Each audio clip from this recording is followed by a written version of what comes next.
Hi, everyone. This is America Adapts, the climate change podcast.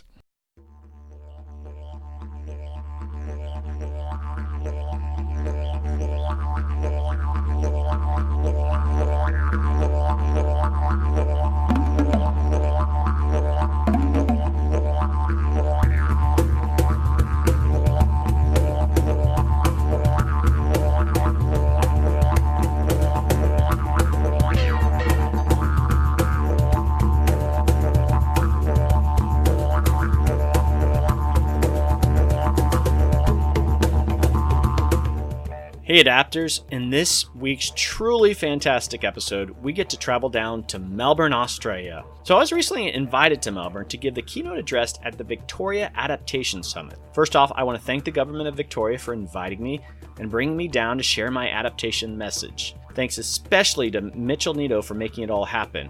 It was a lot of fun and great energy at this summit, and I really enjoyed giving that keynote address. It was a chance to share some of the stories from America Adapts, but the overall theme of the presentation was that we are not doing enough to promote the field of adaptation. It's an important story, it's an exciting story, and there's a lot more that we can be doing. The title of the presentation was Adaptation, the Greatest Story Never Told. So you can imagine the point I was trying to make. So some context for this episode. I was invited for this one-day Victoria Adaptation Summit, which was followed by the National Adaptation Conference hosted by the National Climate Change Adaptation Research Facility. This is a national level research group, obviously focusing on climate change and adaptation issues.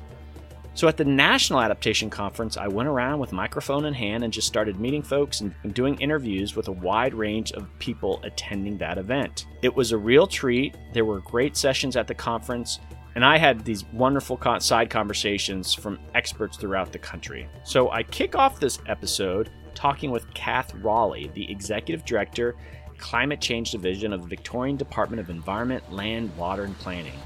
She shares the ambitious efforts the Victoria State Government is taking on the adaptation front. I follow that conversation up with shorter conversations with people attending the National Adaptation Conference. These people represented local governments, private corporations, and nonprofit groups. And if you are at all familiar with Australians, you'll see that these people are funny, engaging, and incredibly innovative. Rarely is a conversation with an Aussie boring, even if it's a boring topic. You're going to enjoy listening to all these different voices. It was just a fun time for me, and I learned a ton.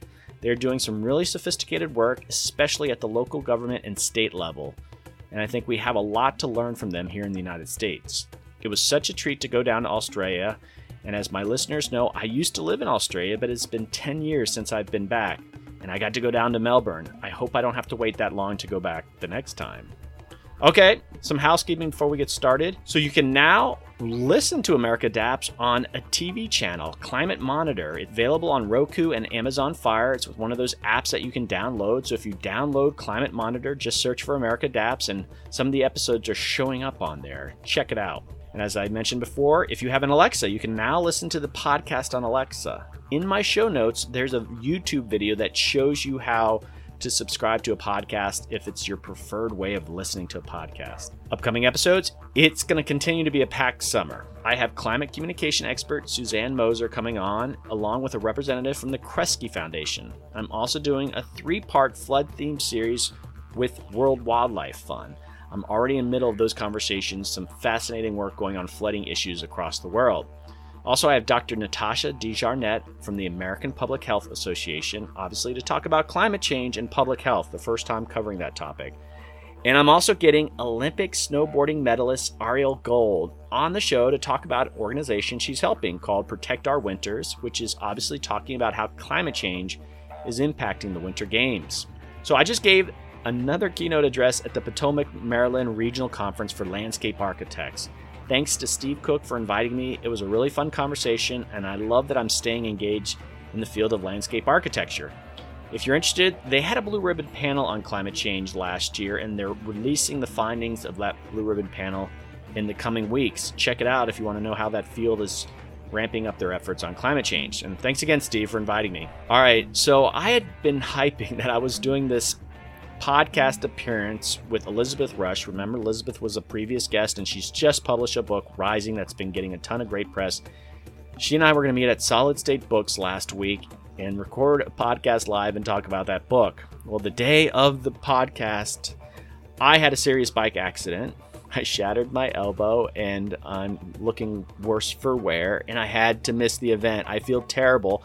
Elizabeth was still able to do it. I hear it was a great event. She's continuing on with her book tour. I hope folks check out her book, Rising. It's easy to find, and she'll be probably coming to a city near you as she promotes this book. And Elizabeth, my apologies. It was sort of a good excuse. And yeah, until the next book. All right, just a reminder, America Adapts is a charitable organization that needs your support. This is a small shop, as you all know. It can be a tax-deductible donation. You can find links in the show notes. It's a We Did It donate page. It can be a recurring donation, or it can be a one-time donation. It's greatly appreciated. You're helping a movement here. Also, if you are interested in sponsoring a specific podcast or having me speak at a public or corporate event, I know you'll enjoy it. I share all these adaptation stories, my own experiences in adaptation, and there's plenty of humor to keep you interested. So you can contact me at the website americaadapts.org. Okay, adapters, let's take a journey down under to Australia.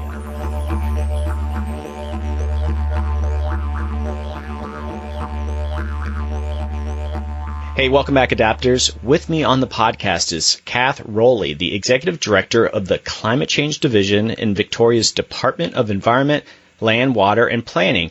Kath leads the department's work on climate change mitigation and adaptation. Welcome to the podcast, Kath. Thanks, Doug. Great to be here. Well, thanks for joining America Adapts. This is part of this broader episode of my journey down to Australia, and so it's great. I'm going to be using you to sort of introduce all these other voices that I had that'll be on this podcast, but I thought you could give just some broader information about what's going on in Victoria. Sure. The Victorian government was elected about 3.5 years ago now, and part of their key election platform was to restore Victoria to a position of leadership on climate change action. And as a key part of that, last year, the Parliament passed a new Climate Change Act.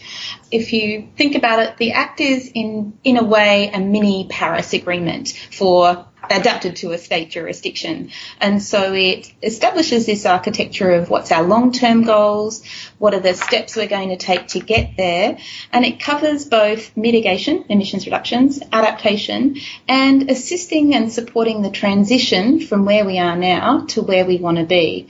And in terms of where we want to be, the Act includes our long-term goal of net zero emissions by 2050. For adaptation, the Act creates a new approach. And so rather than having a single statewide adaptation plan, we're moving to an approach of system-based adaptation planning. And so it's identified 7 key systems which are either particularly exposed to climate impacts or important to how Victoria deals with climate change, including the built environment, health and human services, and primary production. And it requires from 2021 that those systems work together across industry, government and the community to develop action plans for what they're going to do to better prepare and build their resilience to climate change. Just as a first step, in the lead up to that new statutory requirement, we've got pilot adaptation action plans running in 3 systems, and that's basically giving us an opportunity to roll the systems-based approach and draw lessons before all of those 7 systems have to do the work. There's going to be quite a few people in Australia listening to this, but there's going to be more people in North America that are listening, and they're, I think, very curious. And I was hoping maybe you could just give a little bit of background. What is Victoria? It's a state government down there, and then just maybe some of the bigger climate impacts that you're dealing with as part of all this. But just, a little bit of flavor of what is Victoria. Melbourne's the capital, but people can kind of visualize what's sort of at stake there. Absolutely. So Victoria is the second most populous state in Australia after New South Wales. It's in the southeastern corner of the country, and Victoria has a very strongly service-oriented economy. So we've got very strong education sector as well as health and other services, but also mining and transport, agriculture, big dairy industry, a whole range of economic activity across the state. and then a very highly urbanised population. And so Melbourne is the population centre of Victoria and is growing rapidly.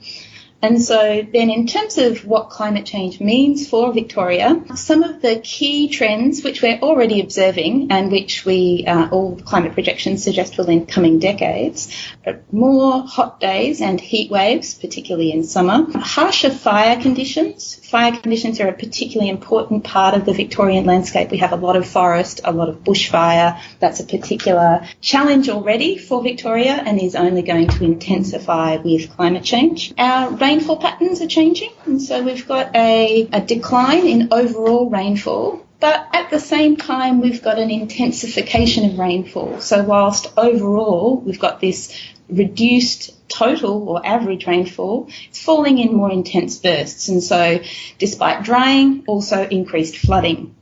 We've also got rising sea levels, and because Victoria is a coastal state, we've got a very large challenge across our coastal zones in terms of coastal adaptation. And so these risks to our community, to our environment and to our economy are significant, and they're magnified by the uncertainty in terms of what the projections can and can't tell us about the scale and timing of future impacts and how particularly those extreme events are going to change. And so our adaptation agenda is all very squarely focused on getting a better understanding in the systems themselves, as well as at the regional and local level, and being able to understand our vulnerability, understand the gaps in what we're doing about it, and then developing and prioritising actions to address that.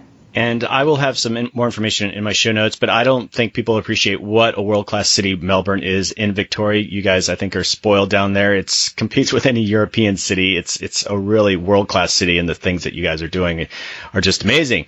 You used the language of that Victoria wants to restore its role as a leader. Maybe you could give a little history there. I thought that was interesting. It was been brought up to me multiple times. And so has it been kind of a roller coaster? It's something that you're starting to focus on again? Yeah, so I think that it's fair to say that both Victoria's role but also state government's roles in climate change have waxed and waned a bit over the past couple of decades. And so in the very early days of climate change planning and action, states played a pretty strong role through ministerial councils and through just the kind of fact that at that time the national government and the state governments worked quite closely together on a range of environmental challenges, including climate change. And this was back in the 1990s. And at that time, Victoria played a really significant role in the early development of a national strategy for climate change.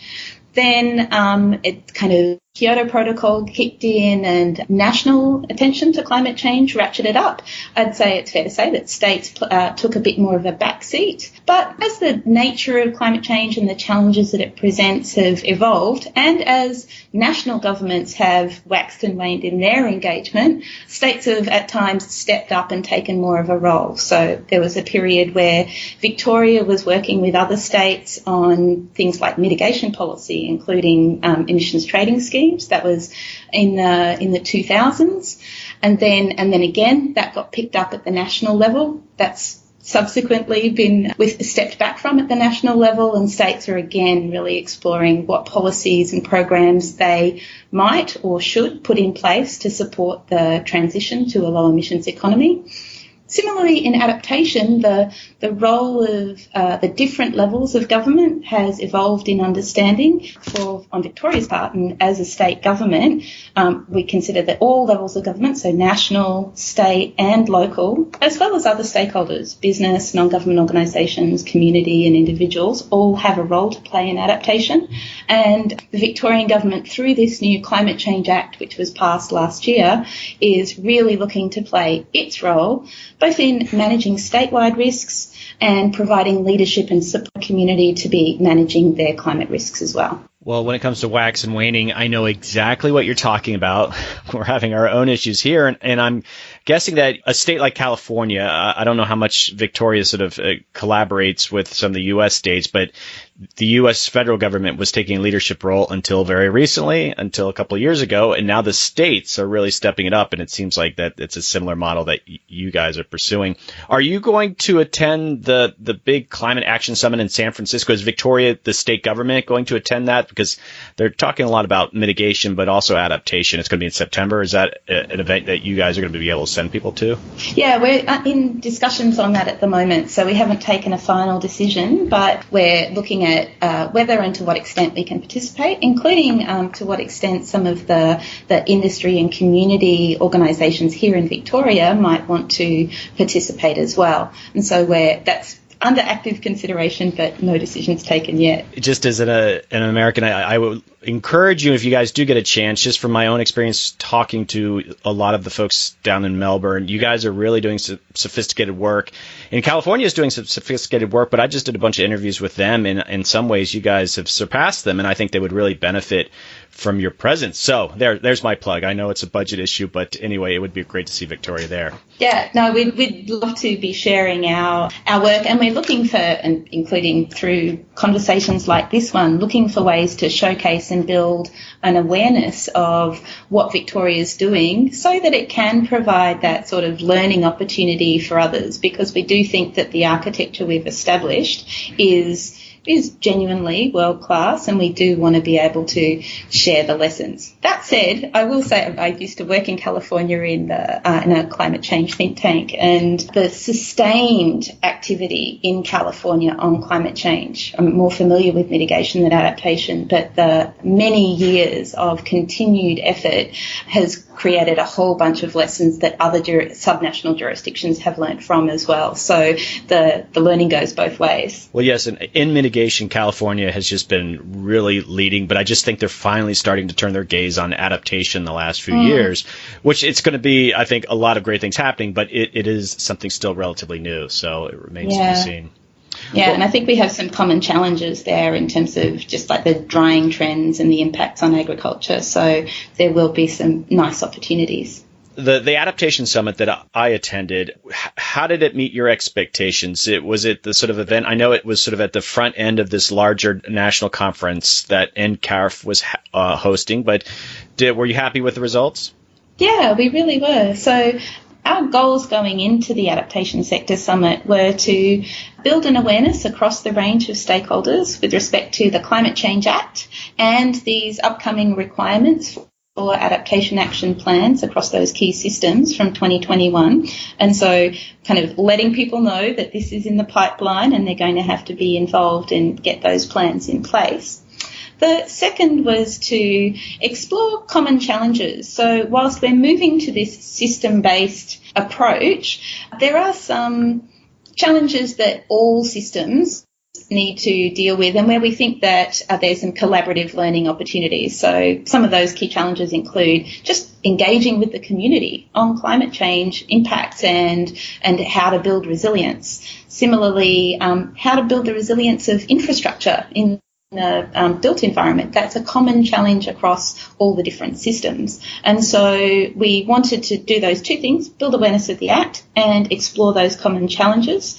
And in terms of how we went, we got really good engagement, over 100 participants, and the surveys and the feedback that we got at the end of the session suggested that we did hit our two goals. So we got certainly strong lift in the level of awareness of the requirements and really positive feedback in terms of the move to this system-based adaptation system. Also, we got some insights in terms of the work that we will need to do, not just to support those individual systems to develop their adaptation action plans, but how to maintain a degree of coordination and connection across them so that that set of plans forms a coherent and complementary whole. I just heard a lot of negative feedback on the keynote speaker. That guy really screwed things up there for you. No. Not the case. Right. No, just a little dig. So a question about the communication that you're doing for the entire state. And I did not attend all the sessions, but I did look at the agenda, and this is for the NCAF meeting, not the sector summit. So there's the one-day sector summit that you hosted, but then there was like a 3 or 4 day NCAF, the National Climate Adaptation National Climate Change Adaptation Research Facility. Thank you. And so that brought together folks from all over Australia. And so what I noticed was there wasn't a lot of, I guess, emphasis on communicating the issue of adaptation to the broader public. And I went through Victoria's adaptation plan relatively, I went through all the different pages of it, and maybe you could speak to it. You have a lot of effort dedicated toward engaging with relevant communities and sectors and all the people that are going to play sort of a formal role, but I didn't necessarily see public engagement to sort of say, we have this issue of adaptation. Victoria is going to have to adapt at a broader level. And maybe I missed it. Maybe you could sort of clarify that, or is that something that you feel like you need to do more of? Because that's partly what I'm trying to do with the podcast, is that people don't realize what's in store regarding adapting to climate change. And a lot of it's sort of insider technical planner kind of thing. And so what are you doing with that action plan? It's a great question, and part of it goes to what are the roles of the different levels of government. And so within Australia, the national government and key institutions like the Bureau of Meteorology and CSIRO, which is one of our premier scientific research organisations, plays a really important role in the public communication of what climate change is, and how it's already tracking in the Australian landscape, and what the outlook is under a range of different scenarios. And so the kind of lead, I'd say, basic science around climate change and its impacts comes out of those sorts of national institutions. That said, we see an important role for the state government in that basic public-facing communications and education. And so as part of our climate change work program, we do things like periodic public-facing reports about what climate change means for Victoria, what impacts are already observable and what's likely to unfold over the coming decades. And we do that at the statewide level, but we also do that at a more regionally based level, because often many people are interested in what it means for them and what it means for their local area and their local community.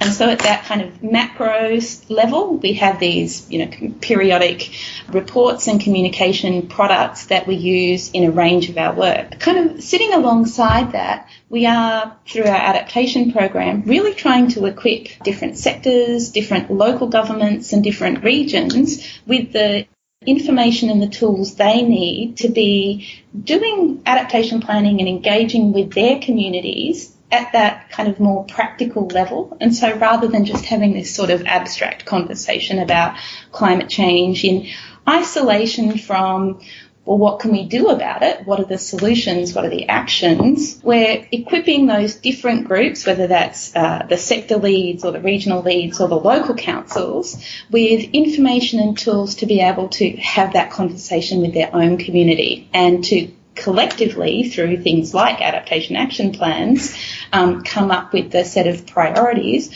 what they're going to do to be better prepared and to build their resilience so that they can continue to thrive in a climate changed world.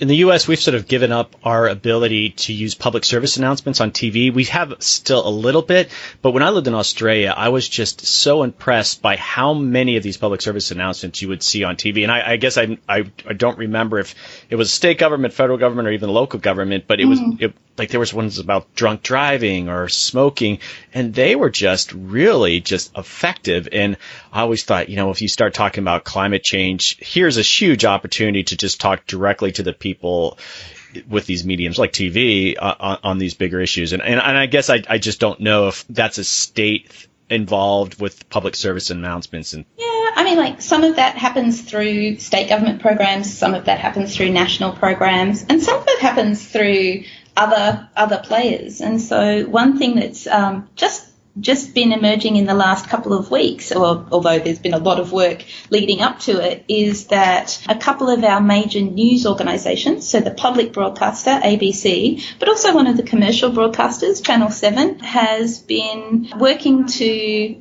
get basically a really simple and accessible and repeat segment about climate change into their weather forecasts and their weather presentations, which is just a standard part of any news broadcast. And so, and that's work that's been supported by, it's actually the Lord Mayor's Charitable Foundation here in Melbourne. And so it doesn't all have to come from state or federal government. A whole range of different players can come together. And this was a collaboration with Monash University, one of our main universities here in Melbourne. They kicked it off last week, and it's likely to become hopefully a weekly or perhaps monthly segment in the TV weather report. Oh, excellent. And just, I want to commend you in your action plan. There's a section where you talk about the different sectors like nonprofit, state government, then local government, about all their different roles in adaptation. And I thought you guys did a really good job sort of like laying out different roles and responsibilities. And that seemed like a nice infrastructure. So to say, now if we're going to do statewide communication to the public, we have it all defined here. So it was really kind of impressive how you broke it down. Just, one more question here, and I want to leave people with some practical advice. And I know how hard it is to engage sometimes with the state government. I used to work for a state government. If someone's out there listening to this, especially someone in Australia, and they want to get more involved, they want to learn more, or they actually want to do something, how can they engage the Victoria state government on doing adaptation? And I know it's not as simple as like they're going out in their front yard and doing adaptation, but what would you recommend, sort of like a first step? Well, as a first step, I'd say take a look at our website. So pretty sure, I'm just having a look here, but it's climatechange.vic.gov.au. So that's vic.gov.au. And that sets out both our kind of big picture policies, but it's also got some detail, including our current adaptation plan, and sets out some of the different streams of work that we have running, and depending upon what their particular interest is or what region or sector that they operate in, there may well be some nice connection points between their interest and what we're doing. And if there isn't, well, then they can contact us just clicking through on the website, and we can connect them with either a local council or a regional group or others who are taking practical action on climate change adaptation in their area of interest. Excellent. And I'll include contacts to your websites on my show notes too. A lot of people use those. Any sort of final thoughts you want to share with my listeners? Well, I mean, it's wonderful to have the opportunity, firstly, to share what we're doing, and secondly, it's great to be able to learn from the experience of other jurisdictions, and so shows like yours, but also collaborations like the partnerships between state and territory governments across the world, which Victoria is also a part of, are really important, because one of the big things with adaptation is that there is no perfect approach. It's relatively new, and we need to learn by doing. And one of the big themes of feedback in our summit evaluation was people really want case studies. People really want to hear about what people are doing, how it's working, how it's going, what went well, what went badly, so that we can learn from each other's experience and not just have to repeat everyone else's mistakes. So these opportunities to share what we're doing and the opportunity to hear about what others are doing are a really important part of making that possible. Awesome. And thank you again for inviting me down. If you need a follow-up speech, let me know, okay? So you're not averse to an occasional trip to the Southern Hemisphere? Well, part of what I was talking with some folks, maybe there's some opportunities actually kind of going out and talking to some people on the ground where it would be sort of getting out into some of the rural areas and some of the urban areas and actually doing an episode like that. So yeah, keep that in the back of your head too. So. I'll keep it in mind. Yeah. Thank you so much, and thanks for your support for the summit. All right, thank you. All right, hey adapters. I am back again here at the Melbourne Adaptation Conference. Well, this is the NCAF conference, and it's a long acronym, but I am here with Nina Keith, Senior Strategic Planner at City of Onkaparinga in South Australia. Okay, so what do you do in South Australia? I do personally, or your position? My position. So it's a role with a really broad scope. I get to do anything to do with climate change adaptation, and I need to have a particular focus on coastal planning, but it's been wonderful because I just get to do whatever I want around adaptation. So our region, right across South Australia, there's all these local government regions that have done adaptation plans for sort of 4 to 5 local governments. And we had our plan done about 4 years ago. And so we've been slowly working to embed all those actions in the councils. And we're now up to the stage where we really need to start engaging with the community. And so I'm lucky enough to get to do some really amazing programs with community members around climate adaptation. Did they hire you to do adaptation work when you first started there? Was that the sort of the agenda? You said you're doing it now, but okay, we're hiring Nina to come on and do adaptation planning for South Australia, or did it evolve when you got there? Well, what happened, my background was I worked in Melbourne on a program that was looking at water-sensitive urban design, which in Australia is this term that refers to, capturing and treating stormwater in our cities rather than just letting it all flow out and pollute the receiving waterways and bays, and using it to irrigate wetlands and, bringing more trees and green space into our urban environment, which has a whole lot of obvious climate benefits. But for years, there's been senior level support for making water sensitive urban design happen, and it just doesn't translate into action. I mean, it's the classic policy implementation gap, So I was involved in a research program at Monash Uni called the National Urban Water Governance Program. And we were looking at, why does this change not happen? And where it does happen, because there were some success stories, we were studying what has enabled that change to happen. And I mean, that is just a subject for a whole nother conversation. But all of that is to say that I had a background in social sciences and really trying to understand what are the change processes across a big regime that involves lots of different players, lots of different organisations and technology.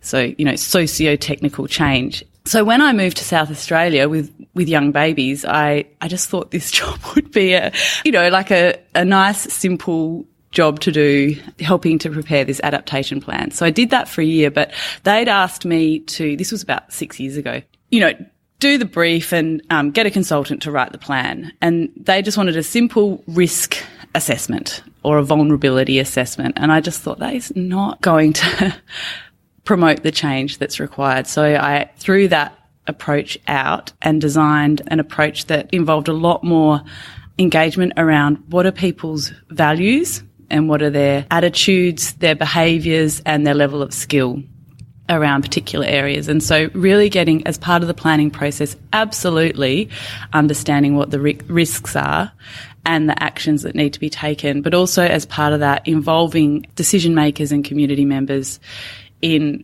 what they think about those risks and the proposed solutions. And so really having a values-based conversation, because we're only going to deal with this if we think it matters. So it sounds like you kind of adjusted in real time to what you thought should be done. Do you feel like with the councils, adaptation is such a new field for a lot of groups, was anyone there to sort of second guess what you wanted to do, or did they just give you that flexibility to kind of say, this is what we really need to do?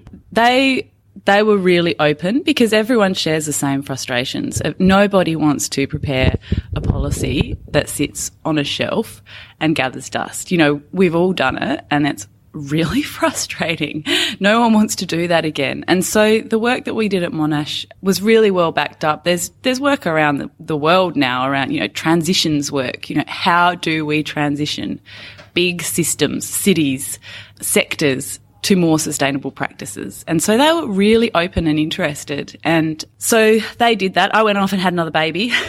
And then, so I sort of missed the whole planning process, but they absolutely took it on board and the consultants really engaged with that approach. And then when I came back, we had this great plan. And what I saw, which was just so wonderful, was people right across the organisation and in the community had been really well engaged around this question of how do we respond to climate change. And while no one necessarily knew the answers, they'd all bought into the problem and this idea of, needing to take action. So, I'm just so pleased with that planning process because it now makes my job so much easier when engaging with people around taking action. So really, I'm only there a couple of days a week, so I have to be really kind of, catch the opportunities as they come. So some of the projects I'm working on at the moment, for example, we're doing a coastal planning project and really drilling down into the coastal risks around climate change. And we've done an amazing 3D computer model of our entire 31-kilometre coastline. But when I saw this little video that had been made using that model, I had a completely emotional response, like my heart just kind of went, whoo. And I was like, oh my God, surely we can't leave this only in the hands of our coastal planners and engineers. We use it to monitor sea level rise and coastal erosion, and we might give it to a consultant to build design an intervention, like some pylons or a seawall or something. And so I rang the company who'd done the model, and they were like, yeah, you can totally make movies out of this. And then we have a film festival, the Fluorio Film Festival. And so I rang them and I was like, I've got this thing. What could we do with it? What do you think? And so we caught up, and they're going to do a climate change theme for 2019. So it's a competitive film festival. And so how it's evolved is filmmakers need to make a film under 8 minutes on the theme climate change, hot topic, cool films. And City of Onkaparinga will give filmmakers access to the computer model, any of our other data. So, if they're interested in biodiversity or coastal stuff or whatever, we're making that avenues into council, open and available in a way that it's quite tricky otherwise for people. You are having a lot of fun with your job. You seem like the most fun I've ever met with someone dealing with adaptation. They're giving you a lot of flexibility. What's the name of the city that you're in again? Repeat that. City of Onkaparinga. Yeah.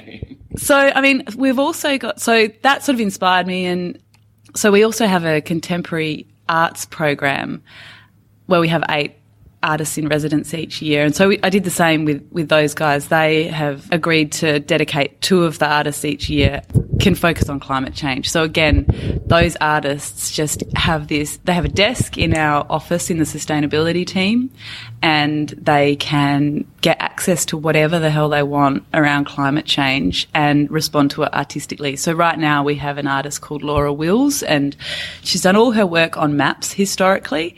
And so, climate change and councils, like, what better place to source maps? So she's been working with our GIS team, sourcing a whole lot of maps around the local rivers, and I'll be really interested to see the work that she comes up with. Next after her is a guy called Neville Seashon, and he's a photographer, and he's going to document the recovery process of a local community that flooded last year, and they were really badly affected. And, they're struggling they're going to be inundated again. And so their insurance premiums have just gone up, through the roof. Some of them can't afford to pay it. Some are out of their homes a year later. So Neville's going to work with the community to document that. And then we have another artist after him called Louise Flaherty, who's going to do memorials to lost plants around the city. So each of those get to work with different parts of the council, and it's a way for us. So one of the sort of instigators for all of this work was we surveyed our community at the end of 2017, and we based it on the CSIRO Community Knowledge, Attitudes and Behaviours Survey.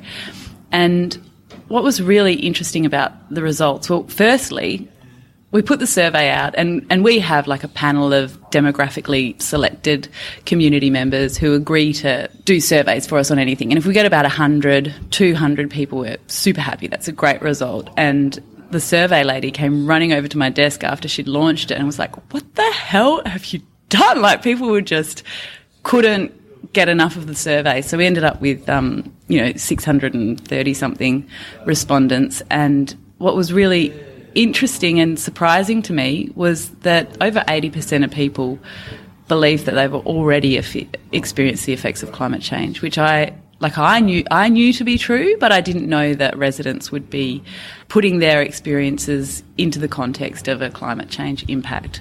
And the other thing that was really interesting is, regardless of whether residents believed that climate change was human-induced or naturally occurring, they still wanted City of Onkaparinga to take at least some action on climate change. So over 90% of our residents said, we want you to take a lot of action or a little action, but they wanted us to take action. So that was great, but none of them had any idea what we were doing.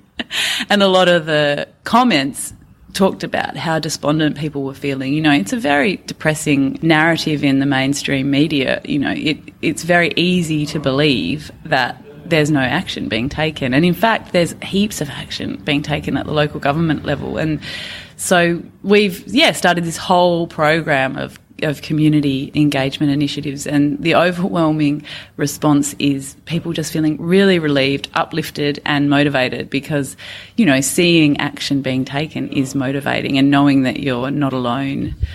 So sorry, you go. So my listeners in the U.S. who work for local governments and such, I mean, that's just a great story, especially that community engagement that you just got with the surveys. Is there things that you have that people can look at? Do you provide resources? Are you capturing it in a way that someone else could kind of replicate the work that you're doing? Yeah, so I'm just in the process of building a website. It will eventually be resilientsouth.com, but it's not launched yet. Yeah, so that should be soon, probably by the time this airs. Okay. So, and that will have, links to all kinds of resources, other programs that we love, work that we're doing. And what I really love is we're doing a wall of fame.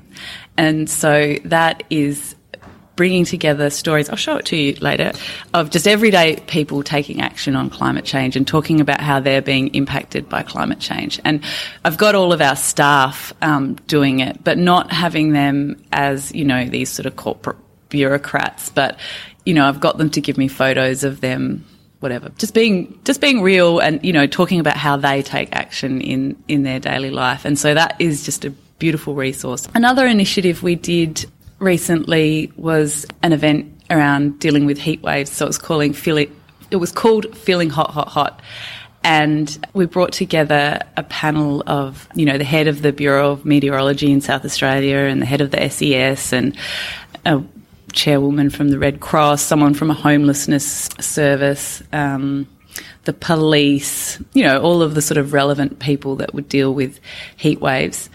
And we took them through a 3-week hypothetical heat wave set in 2025. And we worked with the Bureau of Meteorology to make sure that the temperatures were accurate and they were freaky.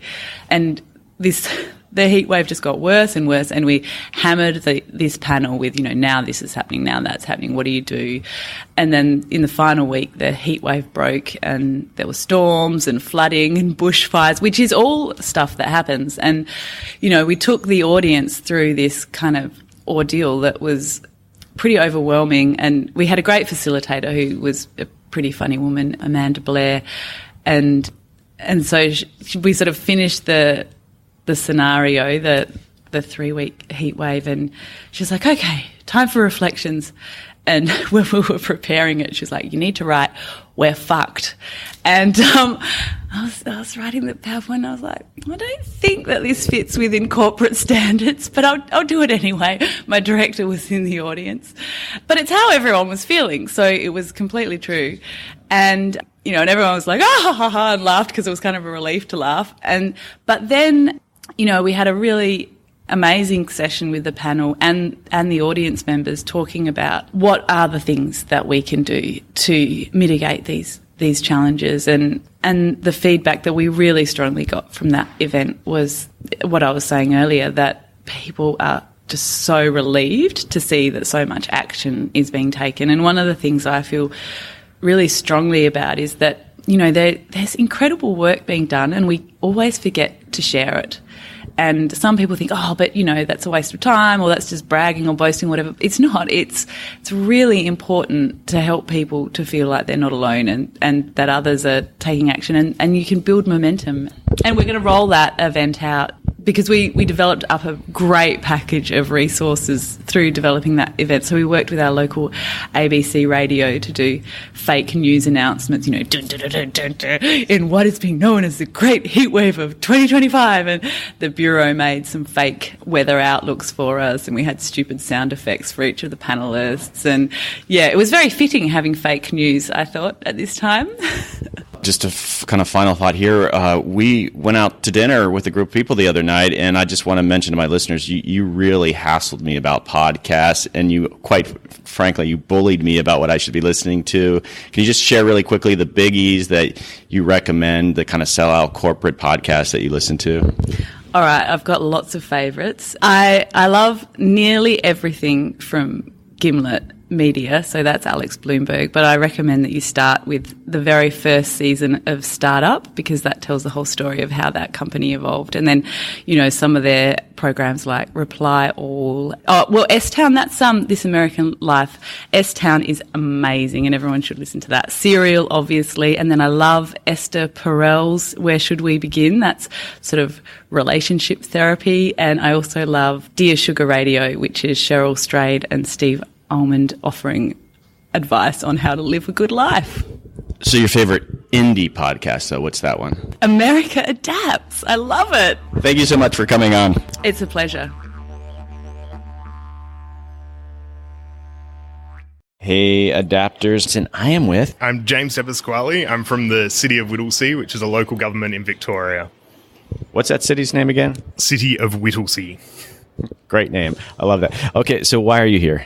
I work more broadly in sustainability, but adaptation has been one of the things that's on the cards since I started my role at the City of Whittlesea. And so I've come today to the whole conference, in fact, to just try and wrap my head a little bit more around what we could be doing.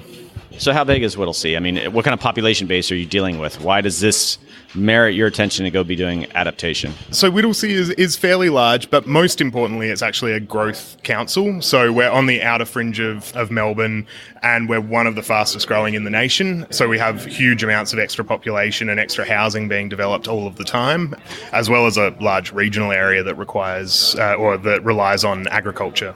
Yeah. So what are some of the climate impacts you're thinking about or dealing with? Possibly the main one that has come up is really heat. We're not coastal, so we don't have any issues with sea level rise. But heat and localised flooding are probably the two main ones that people have identified as being key for our area.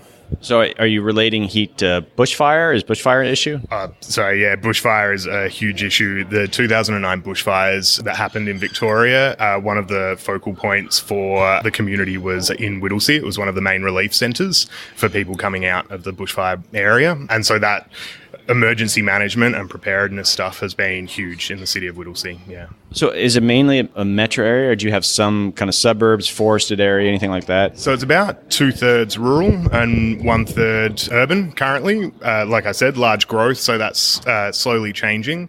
But yeah, it's largely farmland up in the northern area, but we come into foothills, so you do have wooded area up the top, which is where the fires really hit, as well as a small township of Whittlesea, which is not actually connected to Melbourne currently. So the reason I ask is I've never asked this question on the podcast before, but are kangaroos going to be able to adapt to climate change? I think kangaroos are pretty good, actually, to be honest. In terms of kangaroos, they're pretty well populated throughout Australia. They seem to cope quite well, so I'm sure that they'll be fine.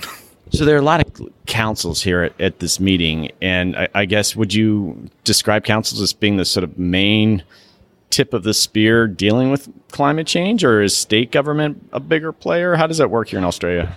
Local governments, so I'm fairly new into this space, but local governments do seem to be really active, particularly in Victoria. We have greenhouse alliances, which are generally member organisations of groups of councils. A few of the representatives are here at this conference. So through that, a lot of adaptation has happened within our sort of northern metro area.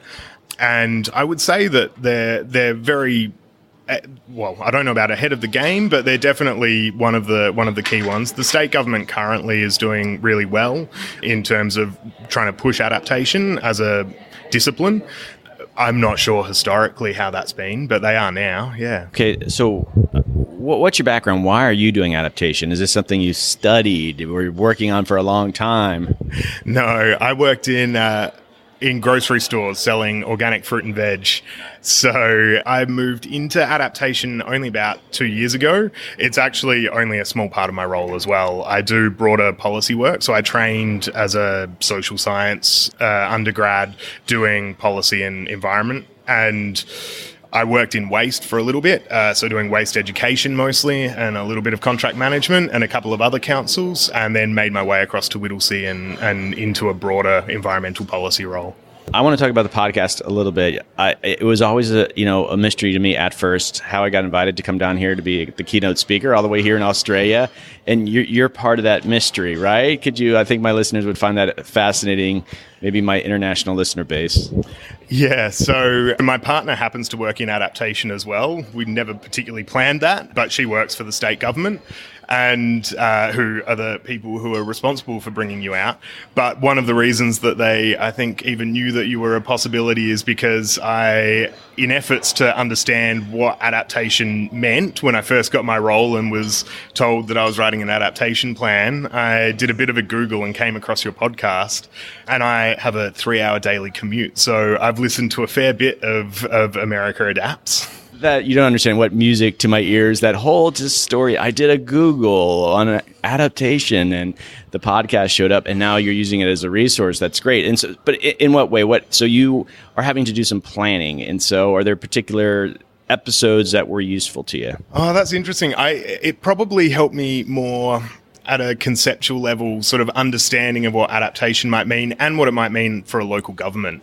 Not necessarily because there was a podcast about local government adaptation, but just because I started to get a feel about what different people meant by adaptation, what sort of solutions might be out there, or not solutions, but approaches might be out there, which really just helped catalyze my thinking about what is a local government's responsibility towards adaptation and where should we be focusing? Yeah. Okay, so what are some blind spots for America Adapts that you sit there and you're doing the job that you're doing? What kind of guests could I have on that would help you do your job better? Look, practitioners who are running projects are always really good. Local governments are obviously generally very close to the community. And so particularly stuff that's working with like social services style sectors and directly with community groups, that would be a major one. You know, I get thrown from project to project. So at the moment, I'm working on biodiversity. And so there's obviously a huge amount of resource within your podcast around that sort of natural resource management end. When I first started listening, it was very heavily focused on natural resource management. So it's a little bit ago in my head. May have to go back and listen to some of them again. But I'm sure that will hopefully influence. It's not necessarily me working directly on adaptation, but hopefully influence what we're doing with the biodiversity work as well. I haven't done this with any of the people I've spoke to so far here, but as you probably picked up, on occasion I ask a guest to give me their 15, 30-second adaptation elevator speech. And so you're city council and you're talking to the public. How would you do your adaptation elevator speech? All right, you're on. Okay, I'm going to give you a few seconds to think about this, but come on. Is this so direct to the public or to the council? Sorry. Why don't we do both? Here's the council, which is a little bit different audience, but you're at a cricket match and someone's in the middle of winning a cricket match, and it's not... The inside joke there is you never know when someone's winning a cricket match at any given point. You have to wait till the end. As an aside. Okay, let's start off with the council. So actually, I did this when talking about adaptation to the council, and I really focused on the human element. So my pitch was, here is Margaret. You're not giving me your pitch. Give me your pitch to that council. You're describing what your pitch is. All right. Here's Margaret and Charlie. They're two members of our community. They're in their mid-60s and they live in the outer suburbs of Melbourne. And here is how they're going to be affected. So they are going to experience far more heat stress. They're going to be way more reliant on their air conditioning, if nothing else. And so on and so on. I won't give you the whole pitch, but that was the main aim in my pitch, is to really try and focus it on how it will impact directly on residents within the municipality. And so that would probably go if I was doing a pitch to the community as well. It would be really focused. Hold on. No, we're going to shift. I want you really to think about this, though. Like, this is the public. I want you to think blue collar. You're waiting in line at the bathroom at an AFL championship match, and you're surrounded by these big blokes. And you have to give your adaptation elevator speech. What would you say to them? I would say, do you realize that it's costing you a huge amount of money that you're not doing things to adapt to climate change? I can point to any number of things, including your air conditioning bill, that adapting to climate change would actually help. I think you're probably going to get a beer on the head, but that's all right. That was pretty simple. All right. Any final thoughts? No, just have a good time. Spoken like a true Aussie. Thank you so much. Too easy. Hey, adapters, I am back here with... Rowan Hamden.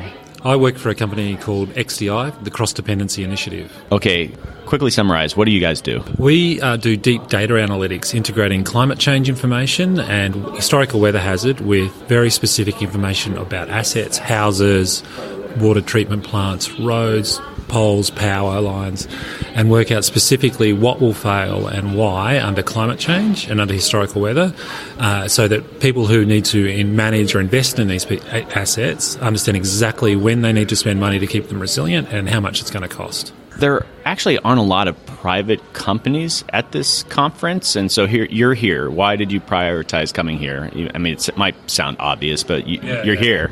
Actually, I was surprised because normally, I've probably been to every one of these conferences in different guises, and this one, we came in and it was just we're the only private, and it was like, okay, well, that's really interesting, and it shows. I think it shows the underinvestment in Australia in the sector. Like, there's less excitement about where the sector's going and where the opportunities are. But then on the flip side, I mean, we're in that business where actually we're a very mature provider. We're way past the stage where companies are offering planning solutions or talking about or engagement on the topic of climate change within an institution. We're actually in that deep decision-making stage where there are companies who are ready to think about exactly what climate change means, how they need to invest to achieve resilience and continue to deliver services into the future.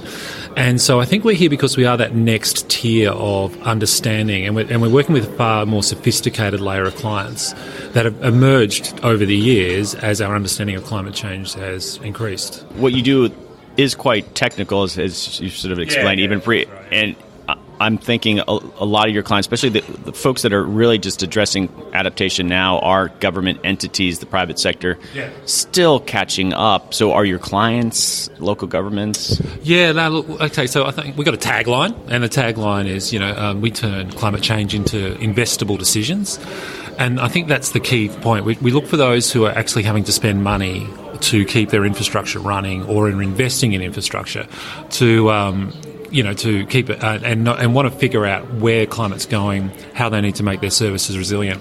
Look, we started with water utilities and we're working with them, like, the people supplying water and dealing with sewage and stuff. But we've grown, to encompass all types of infrastructure, and even working out where, if you're a water pumping station and a power supply goes out, how do you know which power supplies are resilient or not? They're not even in your company. You have got no control of them. So we really do with this cross-dependency really well. Look, in the last year, we're starting to see quite a significant number of corporate clients. The level of analysis we're able to do is genuinely investable. So if you've got a portfolio asset risk of, 1 million houses or a bunch of buildings or investments across a geography, we can analyse them and tell them when they're likely to have failure events, what's their investable opportunities, what you need to fix. And that increasingly we're seeing more and more clients coming from the financial sector. We've been approached by a couple of the ratings agencies. They're looking at understanding how to classify country and state level debt by rating whether they're doing enough about climate change. And they lacked a metric, a tool to understand whether they could do that. So they approached us and said, okay, so can we be the basis of the rating system so that they can actually say they think, the government of New South Wales is doing enough, so we're not going to drop their debt rating and cause them to pay more money to get money into the account. They used the classic example of New Orleans and New York. Both of them had a hurricane. Both of them were devastated. New York bounces back, just gets on, business as usual, makes its infrastructure resilient, gets ready for the the next one. New Orleans still struggling on, nearly a decade later.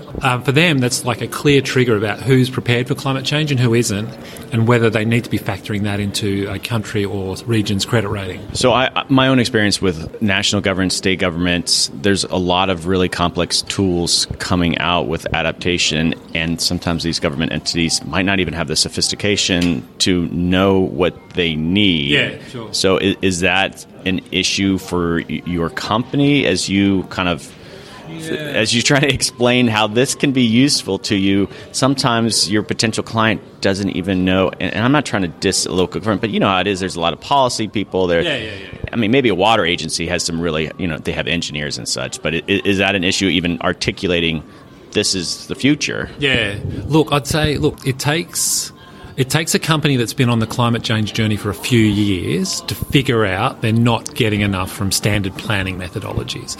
Look, they're getting to understand some of their broader risks, they know where their exposures are, but when it comes time to understand where to spend every dollar at the optimal rate, they realise there's a big gap in the current way of doing things. And that's the gap we've built.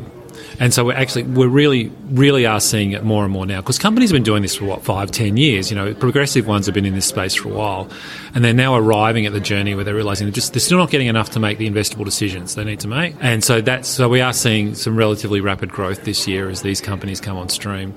But there's still, I suppose our frustration is, there's still plenty of institutions that are only just starting the journey, and we'd wish they'd leapfrog. Why go through the sort of slower, more methodical planning processes that all their predecessors did to only arrive to realise they still don't have enough money to make enough information to make a decision? And we're trying to say, look, the computing power's there now, the data's there now, we can run the analytics. You can actually get really deep, detailed, investable decision-making information now, rather than have to go through a step-by-step process of risk management and planning and scenario analysis. Okay, so final question here. Any favorite session, even if it's not related to what you're doing here? Oh, look, I love all of the behaviour change stuff and all the economics of behaviour change, because at the end of the day, we're people. We've got emotions and we make emotional decisions, and you really understand the complexity of an existential risk like climate change and how our own psychology interacts with that. And it's still such a factor in how we see the world and how we think about climate change and what we do about it. And, and I suppose what we do is just try and make it more real and try and bring it home in dollars and cents terms. Thank you so much. Thank you. It's a great pleasure. Hey, adapters, and it is a very special occasion. I am in person with Australia Adapts host Johanna Nalau. Johanna, it's great to meet you in person. It is great to see you in person. You're taller than I thought, and I look younger than you thought, so well, good. Yeah, when I first saw you, I've seen your picture a bunch, and I think we've Skyped before with video. But yeah, I'm like, oh, that's you. You looked a bit different in person. But why are you here at this conference? For a number of reasons. I like to come to the national conferences to check up what's happening in the adaptation space, but also I chaired a panel that had amazing members on communicating adaptation, and very lively discussion about the challenges we face, how we communicate adaptation. And there were some comments about PowerPoints. Who made the comments about PowerPoints? I think it was the host of America Adapts, this very well-known figure in the podcasting world. Well, that's good. I wasn't going to bring that up, that panel. So I was on the panel that Johanna was chairing. And so besides the PowerPoint, what were some of your takeaways from that panel? I thought it was quite good. It was a full room. We actually had a full room.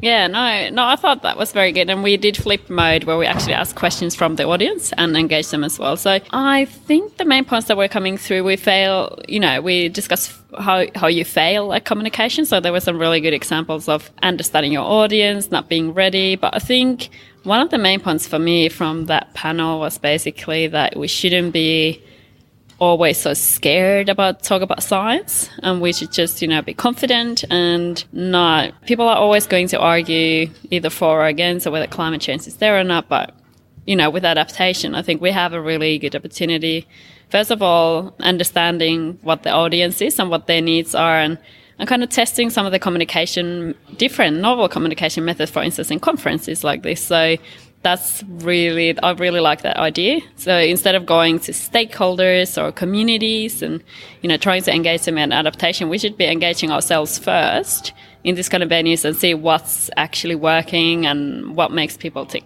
All right, I'm pivoting here. So we're down in Victoria. What do you know about adaptation in the state of Victoria? Do you have any opinion whatsoever? What are they doing down here? Are they doing good work? I'm putting you on the spot. So I personally haven't worked with the government in Victoria, but I know people who have, and they are actually very on the front line when it comes to adaptation policy. So they're very strong on putting policy frameworks in place, also understanding what the adaptation governance looks like.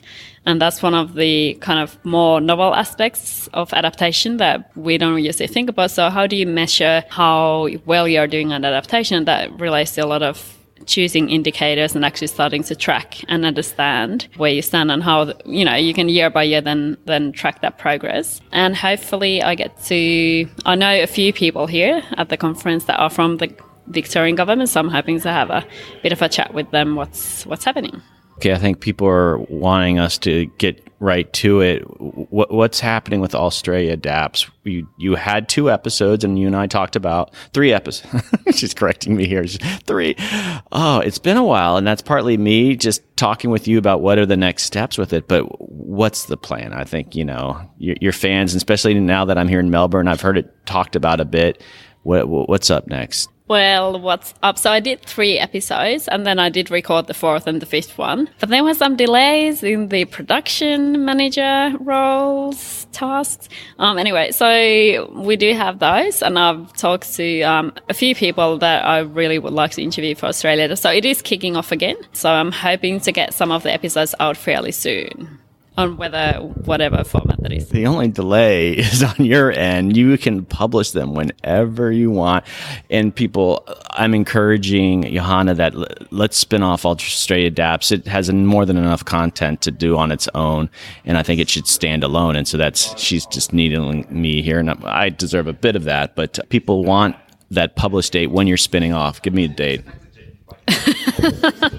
I'm not going to give you a date because I will be leaving fairly short to conferences in Europe and South Africa, but I'm hoping that I could get my act together and get the 4th episode online before that. So that would be before early June is a time, not a date, but somewhere there. All right, a couple of final questions here. I'm going around interviewing people, and you're a Finnish woman here in Australia, doing Australian adaptation. You do a lot of international stuff too, but what's really unique about adaptation in Australia? I haven't quite figured it out yet. There's a lot of similarities of the tools and such, but do you have any kind of sense? I mean, do you know enough about the North American scene? What's your opinion? What's unique about adaptation in Australia? Well, I think, and it comes down to the episode 3, where I discuss with the director for NCARF on kind of the challenges. So we do both feel that often when we go overseas, so we go to Europe or US, and so a lot of the discussion is like, in 30 or 40 years, this might happen. We might have more bushfires, or we might have more, intensive cyclones. This could happen. So it's very much future focused and putting policies in place. Whereas Australia is like, another Thursday, with the impacts that we are already seeing, especially in today's session, there was a discussion on Great Barrier Reef, and the people there are actually already seeing, some of the impacts, and they are really concerned, and they are now starting to ask, well, what can we do? So I think that's very unique about Australia, that we are already facing a lot of the challenges, just like in the Pacific Islands. So it is kind of being at the front line, definitely. You know what? It just occurred to me too is that when I worked here, I forgot how, I guess, powerful the councils are. The councils have a lot of funding, and there's a lot more integration, I think, with the state. The federal government, it sounds like, is a little off a bit, but the government is so big here, for better or for worse. But just the councils are very. They cover a lot of ground. And I think that's pretty good, actually. You got a lot of people who are thinking about this. Yeah, no, definitely. I mean, but it's, because Australia is, so we have the federal government, we have also each state has a government, but the local governments are not recognised in the constitution. So that means that a lot of the times they are being, at the moment, given kind of adaptation responsibilities, but then they don't always have the legal power even to make those decisions. So there's a bit of disconnect there. But especially, some of the state governments, so we're seeing Victoria, there's movement in Queensland, New South Wales. So there is definitely at the state level as well, they are trying to set kind of statewide policies. And there's lots of local governments have gone really active. And some of them, are part of ICLEI, these kind of global networks, and getting support that way. So I think the implementation, that's where really the real work and adaptation will happen. And that is really local governments. Okay, thanks. And it's so great to meet you in person. Likewise. Okay, hey Adapters, Prince, and I am with John Dool, Manager of Environmental Services for Kingborough Council in southern Tasmania. Okay, so it's a little bit of background. What's Tasmania like? What is it all about for my listeners from all over the world?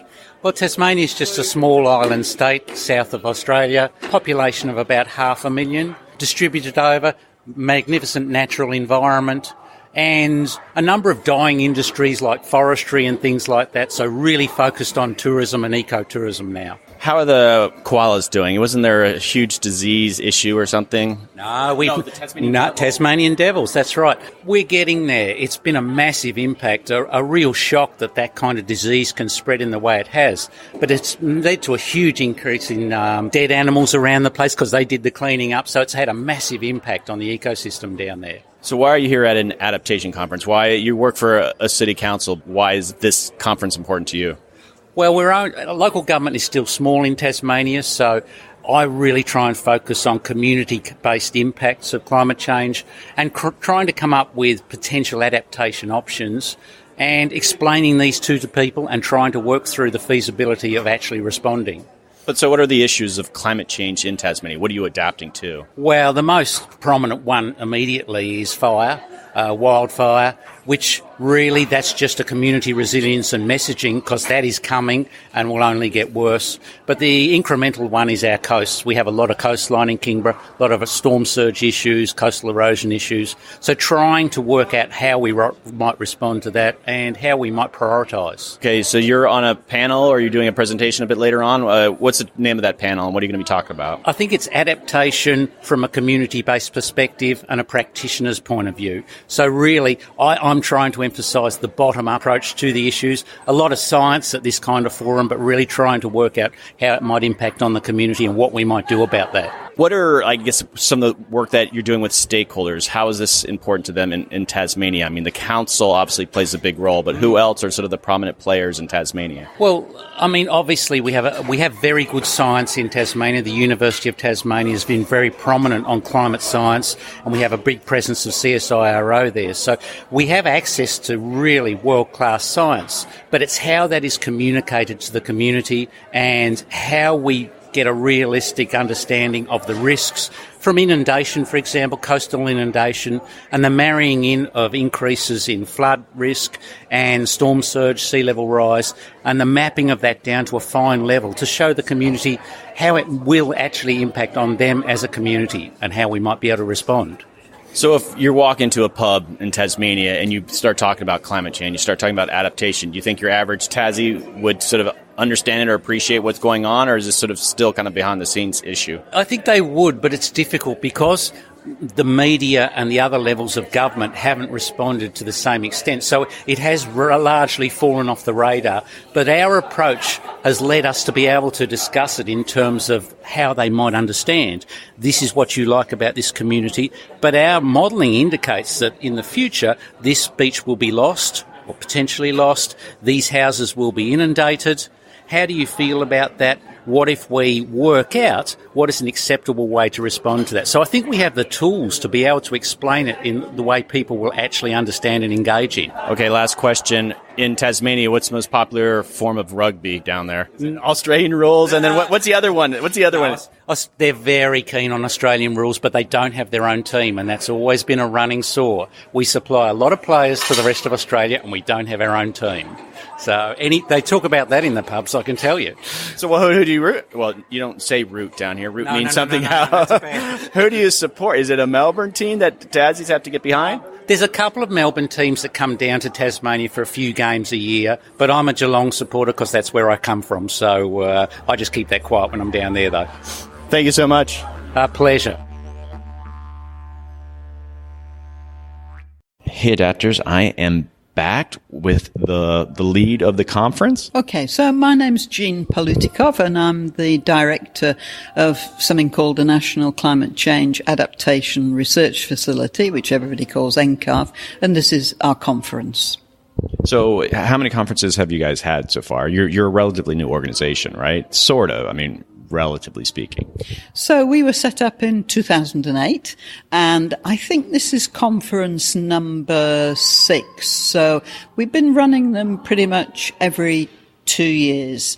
The very first one, which we did in 2010, was really had the goal of trying to establish NCARF on the world scene. So we ran it as a big international conference. We had, I think, 1,100 people there.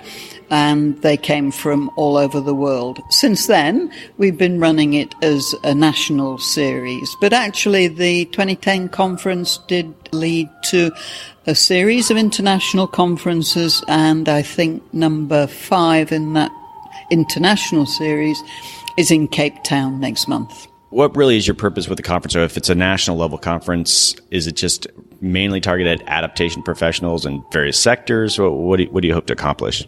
I think particularly here in Australia, the conference has an important role to play in pulling together the rather disparate adaptation communities that are scattered across the country. So Australia has 3 tiers of government. It has the federal, it has the states and territories, and then it has local government.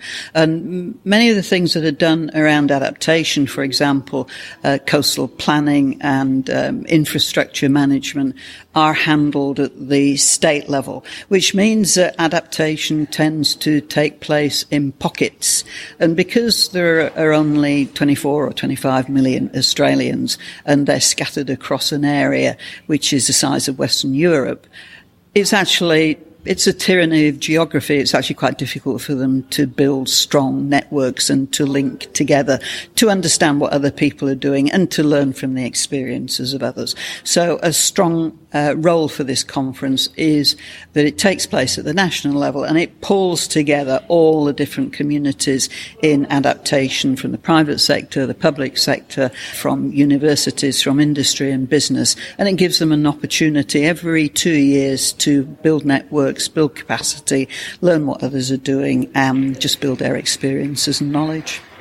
So NCAF, I guess, gets some federal funding, but as with the United States, the federal government is more of a roller coaster when it comes to national adaptation issues, whereas the states and local governments, I guess, are a bit more consistent. Like, we're going to keep doing this. I mean, is that similar here in Australia, that it's more of a roller coaster from the federal perspective? And are they a major source of funding? The federal government have been a major source of funding in the past. The federal government has a rather troubled relationship with climate change, I think you'd have to say. When I came to Australia in 2008, there was a very strong push to build a climate change community in Australia and to establish Australia on the world stage as a prime mover around action to address climate change. That initiative has, I would say, virtually entirely disappeared. So Australia, I think you would have to say, is doing the bare minimum to fulfill its international obligations around treaties like the Paris Agreement at the present time. And that feeds through into our funding. So in 2008, when NCAF was established, all its funding came from the federal government. At the present time, we have a small amount of money from the federal government that will cease at the end of June, and it's not clear what will happen following the 30th of June this year. It looks like we may pick up some more funding from the federal government, but it will be grant-based, project-based, rather than the block funding that we've had in the past from the federal government, where we've had much more freedom to indulge in capacity building and network building and generally building an adaptation community in Australia. We're going to move from that model to one which is much more research-based and project-based. Just a couple more questions. So in the United States, we have a National Adaptation Forum. I don't know if you've ever been able to attend one of those. I think they've had 3 of those. I've been to 2. And they first started off, it seemed like it really just attracted kind of natural resource professionals, but the organizers have made huge attempts to diversify that, landscape architects. But I think an area that they still struggle with, and I think they're probably going to do better next year, is getting private corporate interests to attend these meetings. Usually it's nonprofit and government are showing up. I mean, is that similar for you? Do you feel like you have good corporate participation? No, So if you looked at the programs that we've put on, you would see a similar sort of intellectual shift that in the first conferences there was quite a big emphasis on ecosystems and ecosystem-based adaptation, and over time, although that still appears on the programme, you have much more about private sector, about finance, infrastructure, banking, insurance. People have developed much more of an interest in that, and also around communication and how to persuade communities about the necessity for adaptation. So there has been a shift over time in thinking about the people who attend the conference. Back in 2010, it would have been very much people coming from the research community, working in universities and CSIRO, which is a government-based research institution. Over time, that has shifted, so at the moment we're about 50% research, 50% what you'd call practice. But the emphasis in the practice side is government. So it's a lot of local councils, a lot of consultants who work with local councils, also state and territory representatives, and a handful of people from the federal government. There are a few people from the private sector. They are mainly consultants, but there are also a couple. I've seen someone from housing development here. But they're in a very strong minority. Okay, so you've been attending this for a while, and you've been in the field for a while. I mean, when you come to these conferences, is there anything you saw at this conference that has surprised you or you're encouraged by? I mean, any sort of on-the-ground work that you, genuinely have been surprised by and encouraged by? To an extent, my capacity to be surprised is limited by the program that we've built. So you build a program and you invite the people to address what you've built into the program, and so you limit your capacity to be surprised by doing exactly that. But of course there are the parallel sessions where people come forward with their own abstracts, and I haven't gone to enough of those yet to understand quite what's happening at the grassroots, and I must do a little bit more of that. I was pleasantly surprised by some of the plenary presentations. I think they've been really powerful this time. I enjoyed the ones this morning from the banking and insurance sector. I was pleasantly surprised by that because I expected to be bored by what they would have to tell me. And I thought they were much more excited themselves by what they're doing, rather than what I had perhaps thought was more of a box-ticking exercise that they were indulging in. And I thought, I don't know if you went to hear the presentation yesterday by the chief scientist from Brumper, but for me that made the whole conference worthwhile. I thought that was a star presentation. I think I missed it. I was been out interviewing, darn it. I mean, I really missed quite a bit. It was so good. And they're not being captured on video or anything, are they? Some of them will be. That may may well have been captured on video. I mean, he did a brilliant job. It was a very technically competent presentation, but also what was exciting about it is if you read the newspapers about the Great Barrier Reef and you care about the environment, it can render you quite suicidal, because what the media are telling you is the Great Barrier Reef is doomed, and it only has a very short time to live, and if you want your children to see it, you should take them right now. And he was able to give a presentation. It was very measured. So he said, if the warming is 4 degrees or 5 degrees, everything that we are doing is pointless because the reef is lost. But if we suppose that warming can be limited to 2 degrees or even better, 1.5 degrees, then what we are doing will lead to the sustainability of an ecologically diverse and healthy reef. So I thought that was a great message. Wow, fantastic.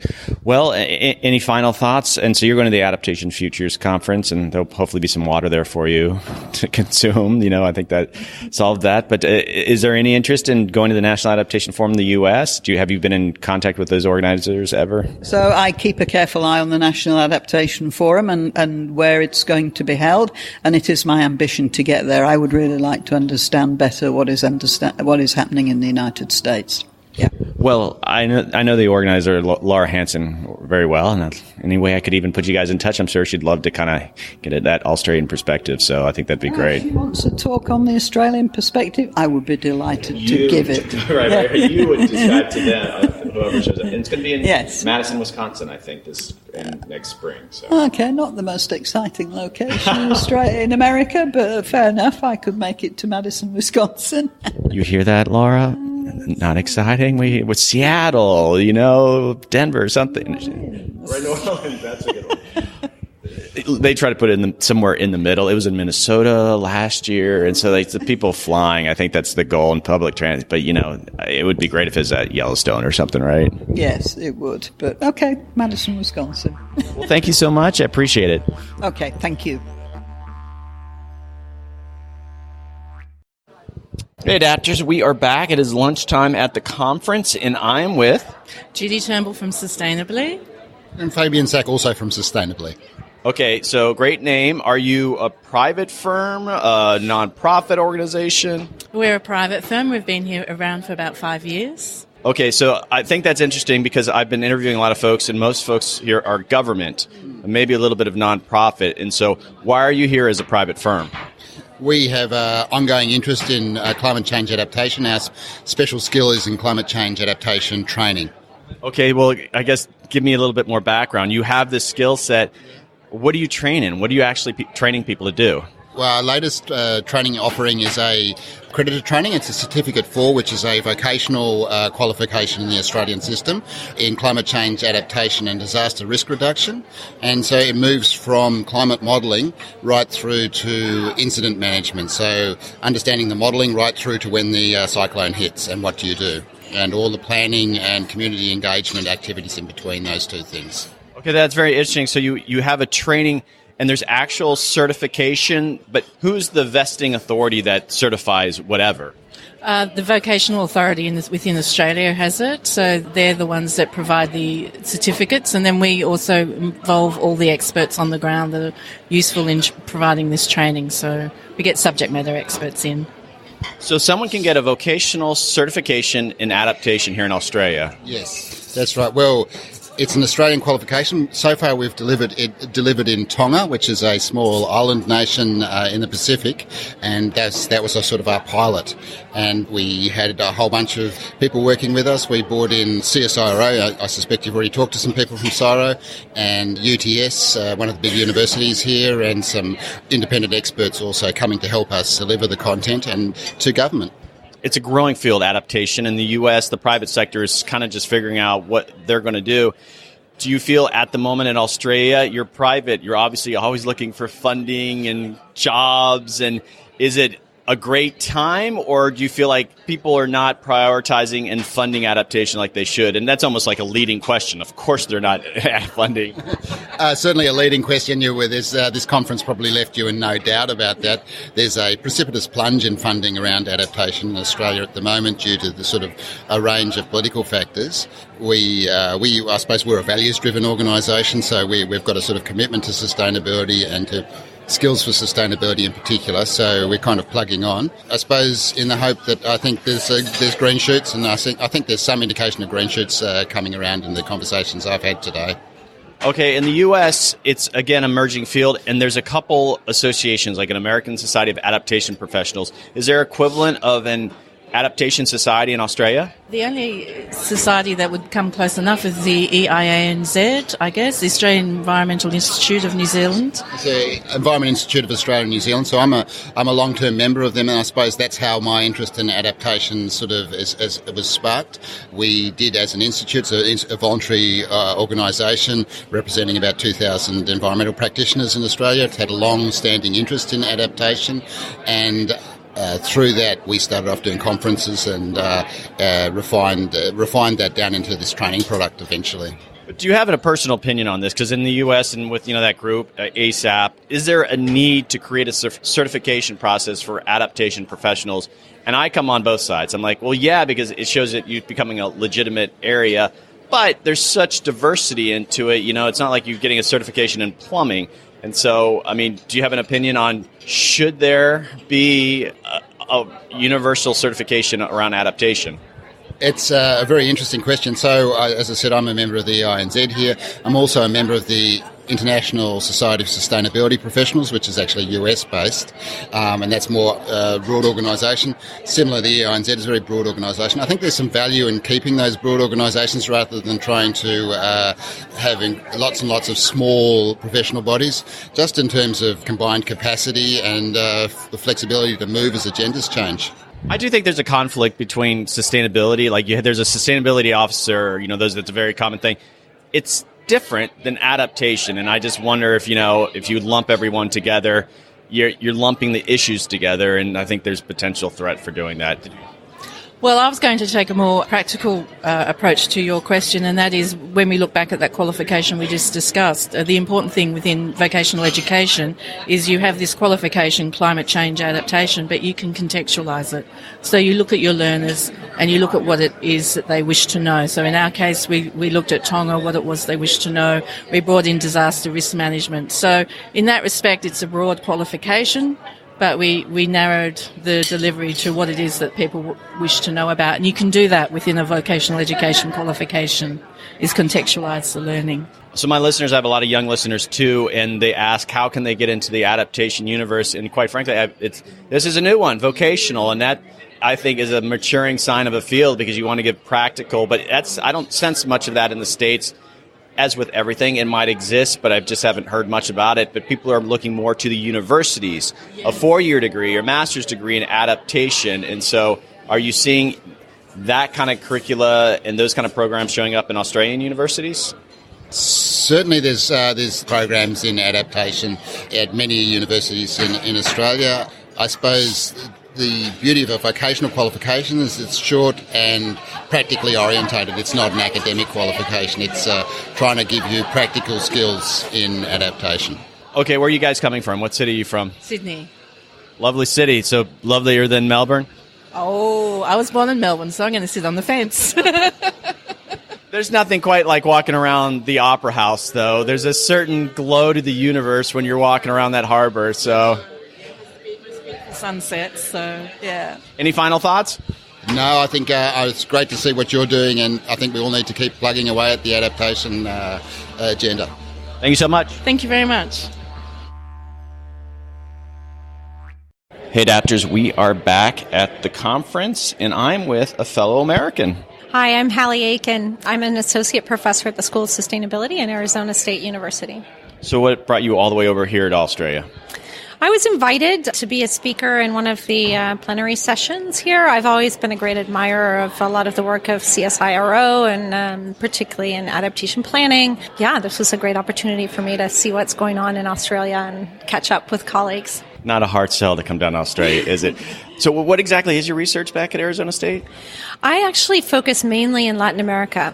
Most of my work has been in Mexico, a little bit in Central America, looking at farming and agriculture adaptation to multiple stressors, including climate. Right now I'm working in Mexico City on flood risk and water scarcity. Well, you probably get your finger on the pulse of just even adaptation going on in the United States, independent of your overseas work. Is there anything that stands out about what they're doing here in Australia that's different or similar to the adaptation we're doing domestically in the U.S.? While I'm not completely familiar with all that's going on in the U.S., what does strike me here is that there is a lot of attention to adaptation at the local level, state management and planning, a lot of instruments, involvement of the private sector in providing tools, decision support. I think the agencies, the kind of federal agencies here, or that have national agencies that are supporting adaptation, while they complain of declining funding, I think their existence actually does quite a bit to provide support in local level administration. So that I think is a little bit different. We don't seem to have the same kind of national support and attention to climate change adaptation that you see here. And listeners, if you're hearing that bell in the background, it's because they're asking us to go to our next session. That's quite... Okay, so we were on a communication panel yesterday. Any sort of take-home thoughts from our participation in that? I mean, I had a lot of fun on it, but anything that you took home from that conversation? I think some of the challenges are similar here in Australia. It seems that people are struggling, particularly on the mitigation side, of just how do you communicate the importance and the severity of climate change to skeptical audiences. But I also think there was some sort of, maybe not consensus, but a general opinion that, while that's important, there are a lot of work to be done with communities who are interested and motivated, but perhaps just need more information, a lot of more, accessible information, how to communicate to different audiences, meet them where they are, package the information in ways that are useful for them. So I think there seems to be a general acknowledgement of the challenge, but also that this is something that we can manage as a science community. Okay, I think this is the last question, and I'm going to diverge a little bit. I have quite a few younger listeners, and a lot of them are interested in getting into adaptation, being an adaptation professional. There actually aren't many, or in fact, just a handful of, is there a master's degree in adaptation? Is there an undergrad degree? Arizona State, how would you sort of mentor someone who wants to get into adaptation? Is it really just a course options now, or do you feel like universities are really kind of starting to offer those kind of programs? I think we have to think about adaptation as we think about most decision-making issues. So I think learning about psychology, cognitive issues in decision making, public policy, public administration, thinking about, we teach sustainability science, which is a lot about incorporating futures into the present and trying to understand how to think strategically about uncertainty in the future. All of that in general applies to the specific problem of adaptation. And I would almost argue that it might be better to keep your options open, drawing from a variety of disciplines and fields rather than focusing explicitly on climate change as a science or a field of study. Last question. You're based in Phoenix, and I'm moving to Tucson very soon. Any advice on how to deal with that heat? Well, I think you learn to adapt. It's kind of amazing. You turn off your air conditioning when the temperature drops below 90. You feel like it's really wear as little as possible. Stay inside, work at 6 a.m, take a nap at noon. Those are the kinds of, and then get out as much as you can up into the mountains when you're able to in the summer. Oh, that's great. I'm going to just get a wide brim hat too, see if I can cover definitely. A hat and sunscreen all the time. All right. Thank you so much. Sure. Thank you. Hey, adapters. We are back on the final day of the NCARF conference. I am here with Bronwyn Gresham, clinical psychologist and volunteer with Psychology for a Safe Climate. Okay, so tell me what this organization is all about. So our organisation is all about trying to support the engagement, the emotional engagement with climate change. We realised very early on that engaging with climate change is kind of more than a intellectual, rational task. It's an emotional issue as well. And we're finding that our work is now focusing on how to support people working in the field, those who are really connected with the urgency and seriousness of climate change and who are really feeling the impacts and the weight of responsibility of that knowing. Give me a hypothetical person that you're helping and maybe kind of play with it a little. Go to the extreme. What issues are they sort of dealing with and then you're coming in and helping with? So we deal with a lot of individuals from different professions and backgrounds. Most of them would be working or volunteering in the space of climate change. And a lot of people contact us because they've reached burnout or compassion fatigue. So they're experiencing a sense of despair and hopelessness, anxiety, fear around the future. And it's often paired with this sense that they don't have the efficacy to make a real difference. So these are people who have usually been working in the field for a long time. They're veterans. They understand the science. They've been working long and hard about taking action, but they're coming up against the barriers, the structural barriers, the political will, and feeling quite despondent about it all. So these are the people that usually come to our workshops in order to find a way through, because we know when people become then disconnected from the work that they love, they feel even more miserable. All right. I don't know if this will be somewhat controversial, but I think most of the people that I've worked with, and I've done a lot of policy work with government, most of them are not on the cusp of burnout. They're concerned. Should some of these people that I guess need your services, should they still be doing what they're doing? Of course, they should be doing what they're doing. I think a lot of the time people have really healthy psychological coping strategies. They have a really broad, what we call window of tolerance, to be able to stay attuned to the suffering in the world, but also work through it. But then there are some people, I guess if you've been in the positions, and possibly maybe people who are really on the ground trying to implement the policies, who are really trying to create the change, and if they're coming up against structural barriers and they're going to, it's kind of like you keep facing failures. And if you don't have a psychological process for dealing with failure, and I guess what they call flirning, learning through your failure, it can then lead to feeling like you're the failure, not the system. Tell me how this kind of unfolds with what kind of groups. How would someone actually use your service? So often we run workshops around a particular theme, and that might be around understanding ecological grief and loss, or it might be around burnout and compassion fatigue. And the groups usually begin with a more creative, open process. So we, rather than asking people how they feel, which is a little bit intellectual, we invite them into a process that allows emotions to come out more naturally.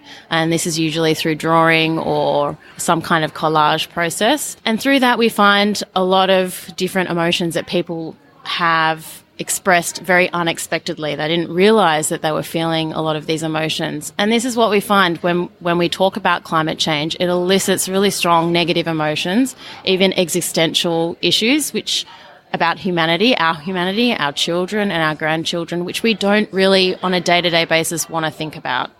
And so these workshops provide a space for that to be expressed, because we know if we don't express these emotions, and we push them down and we just kind of keep focusing on the positive and pushing the negative aside, there's this saying that what you resist will persist. We know these emotions will become expressed in some way through the body or mind in the future.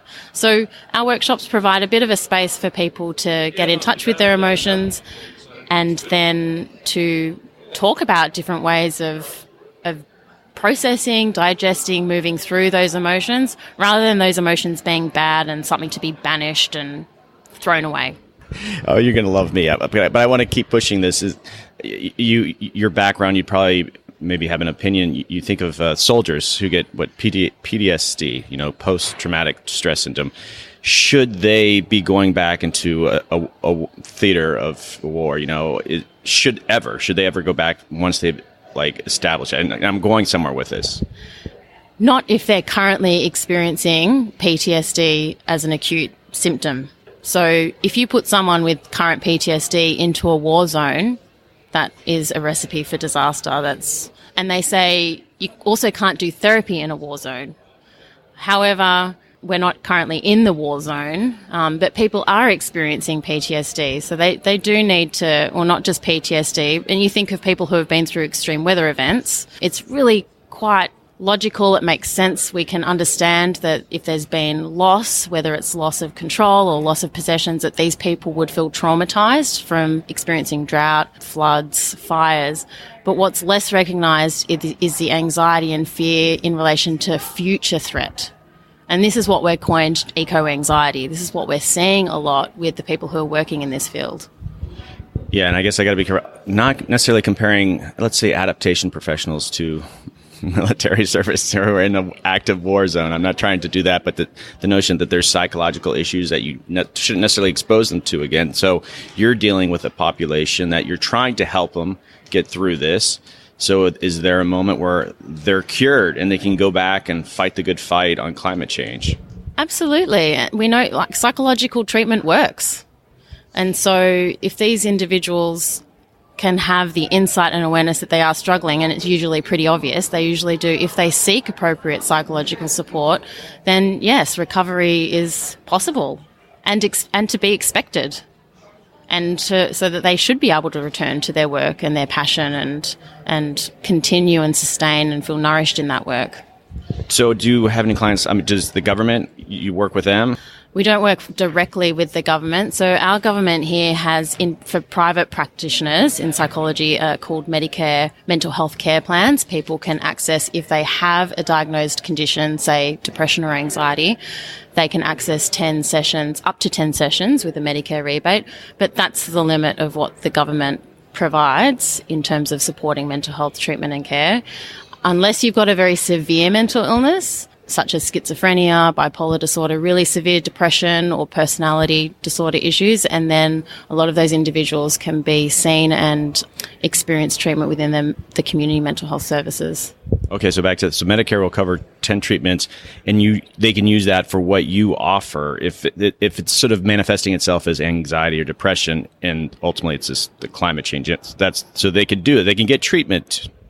Well, through Psychology for a Safe Climate, they don't need to, because we offer free workshops. We don't offer individual treatment. However, a lot of volunteers are working in private practice, and we do have a list of psychologists, counsellors, psychiatrists who are working with a specialty in the field of climate change, or at least an appreciation of the issues that we're facing. Very interesting. And, I actually want to bring my listeners into the moment we had on Monday when I gave the presentation and you asked me a question. If you could try to remember the question, I'll say it, but then I want to ask you kind of your thoughts on that. Sure. So I guess I was really taken aback by how many people you talk to and how many stories you would be hearing, and the diversity of those stories around adaptation and climate change. And in order to really care about this stuff, we have to be attuned and sensitive to the misery and pain that we see, because that's what compels us to do something about it. So I was really interested to hear how you cope, firstly from a personal level, but also to try to demonstrate to the general audience that we all are human and we all feel about this stuff, and we all have different ways of coping and caring for ourselves. And I just wanted to destigmatize that we can feel miserable about this stuff, and to create some hope that, we all cope in different ways. And so I asked you if you ever felt miserable or struggled with this issue and how you cope. Well, you said that you were too shallow to feel miserable or something like that, and I didn't buy it. Right. So that's why I want to follow up on what did you really think when I was being a bit flipped there, but there's certain truth to it. But I mean, you've dealt with enough people now. What's your sort of armchair, really quick psychology? I think you were trying to, there's the fear, which many of us carry, that if we speak to the misery and pain, that people switch off. And in your work, you really want to inspire people and tell this as a good news story, that we can adapt, that this is an opportunity for the human race to evolve and be better. And that's the message that you're trying to portray. And so to think or even contemplate the pain and misery, there's the fear that leads us down a very dark road of disconnection and despair. And from my perspective, it doesn't always lead down that road, and the emotions are there anyway. Yeah, and I was hoping you didn't take my answer as like dismissing what you were doing. It's, I guess, bring a little bit of humor into the situation. So any final thoughts? I guess just to acknowledge, and that if listeners are feeling a little bit of misery out there, that this is well recognised, eco-anxiety, and also grief and loss around what we anticipate we will lose, but what people have also lost in their sense of place, that these issues are real, that they're not brought on by themselves, that there's not something wrong with them for feeling this way, that this is part of the human condition, and to talk to someone about it and think about how you can understand what you're feeling and harness it in a way that brings you purpose and meaning and empowerment. So if there was anyone or groups in the U.S. who are interested in working with you, do you work overseas? We don't work overseas. We're a very small volunteer organisation. We don't have much funding, but we are connected with people like in the American Psychological Association. Thank you so much. Thank you. Thank you.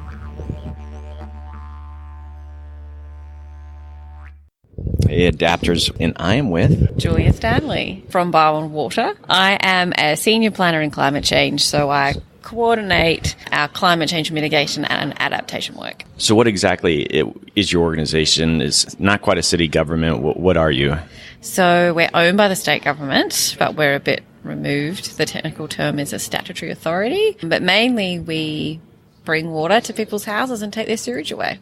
So that's a simple. Okay, now just describe the geographic region. Help us visualize where this area that you represent, the people, and is it beautiful? I mean, what are we talking about here?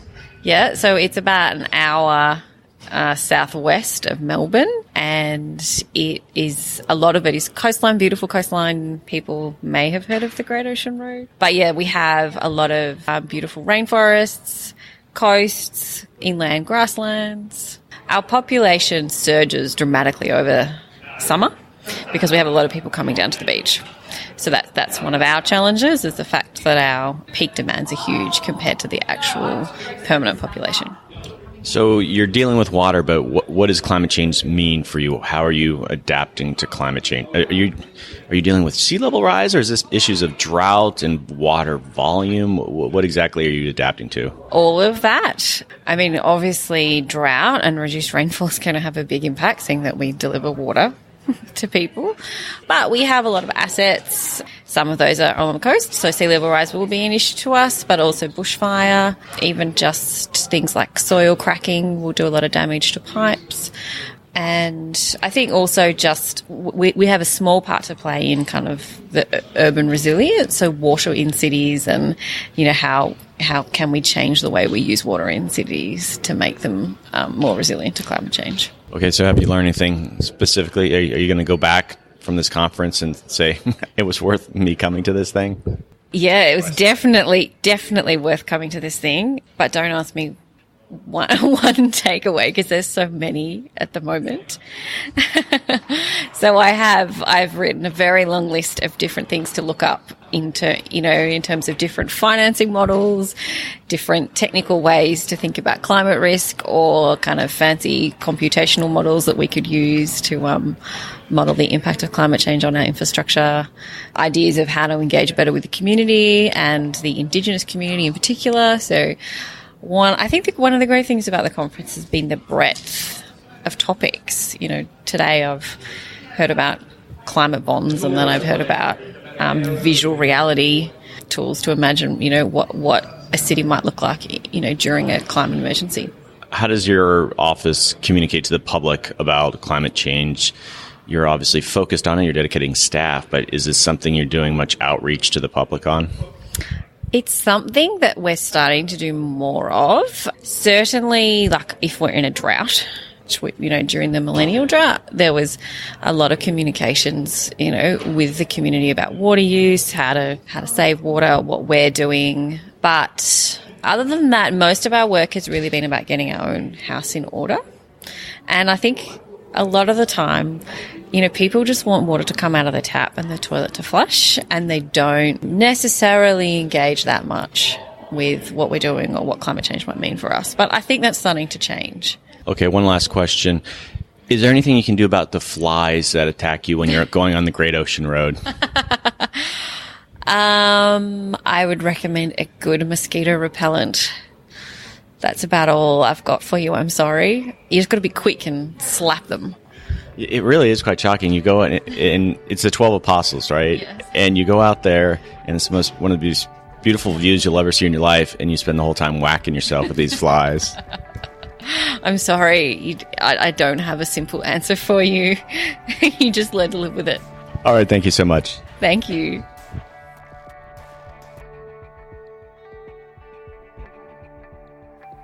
Okay, adapters, that is a wrap. Thanks again to Kath Raleigh and all the guests that appeared in this episode. There were quite a few. And thanks again to the Victoria State Government for bringing me down to Australia. I really appreciate them allowing me to share my message about adaptation and how we need to learn to get excited and promote this topic more. It's an important issue, and it's going to be one of the greatest challenges that humanity has ever faced. Let's talk about it in that context. I mean that. We really need to ramp up the ways we engage with the public. Victoria is obviously taking a leadership role in this area, and as you can see from the many local councils, they are also stepping it up, bringing some creative approaches to adaptation. Keep it up, Aussies. Some final housekeeping. Don't forget to join the Facebook page and the Facebook community group. The group is private, but search for America Adapts and ask to join, and I will approve you right away. It's a chance to hear insider info on the podcast and see what other listeners are sharing on the wall. Some great conversations have come out of that group. And I love hearing from you. Please reach out. Just say hi. If you have an idea for a guest, let me know. Send an email. It's easy. I answer everyone's email. It's the highlight of my week. I'm at americaadapts@gmail.com.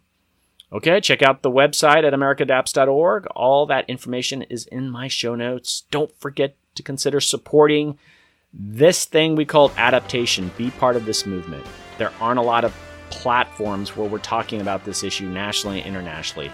Please keep supporting America Adapts. Okay, adapters, keep up the great work. I'll see you next time.